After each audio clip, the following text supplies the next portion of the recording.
Eric Muathe, Muathe.com. As a follow-up to this morning's video, let's take a look at how markets are trading right now with about 20 minutes, 30 minutes to go before the close. We are looking at the Dow, for example, trading at the lows of the day.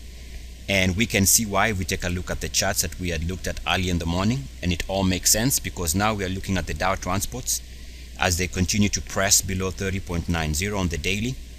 So that was giving us an idea that the market would be down substantially into the close. And I did mention that. So that makes sense. Take a look at, for example, what the NASDAQ is doing right now.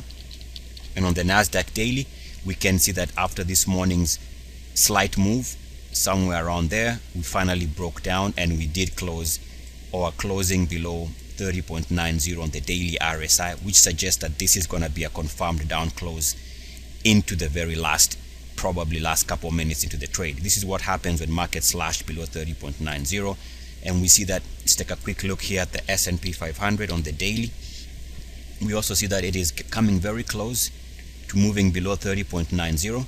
Remember, this is Thursday, so tomorrow being a Friday, if the S&P 500 also moves below 30.90, expect a bigger drop whenever that takes place.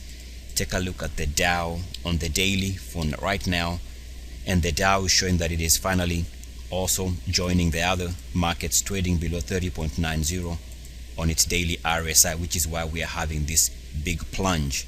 Now we can also see that Apple, as an example, which I mentioned earlier, is also pressing below 30.90 right now. A lot of people are concerned or worried about this drop. Then it's very simple to explain. Here we are seeing it moving below 30.90, which is explaining why it is down substantially.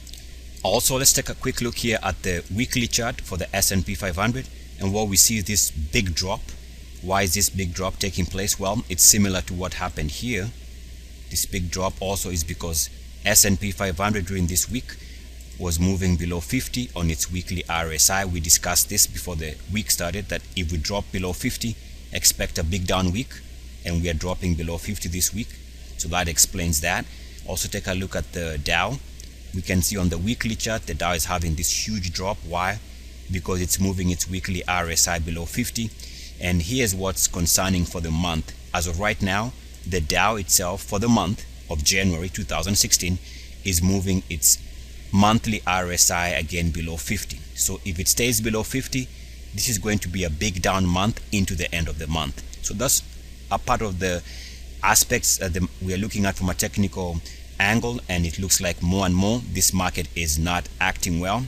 The key is whether the market can hold above 50 on the monthly RSI. Anything below 50, this is going to be a confirmed down month into the end of the month. Eric Muathe, Muathe.com. As always, good luck, peace, and blessings. ESS.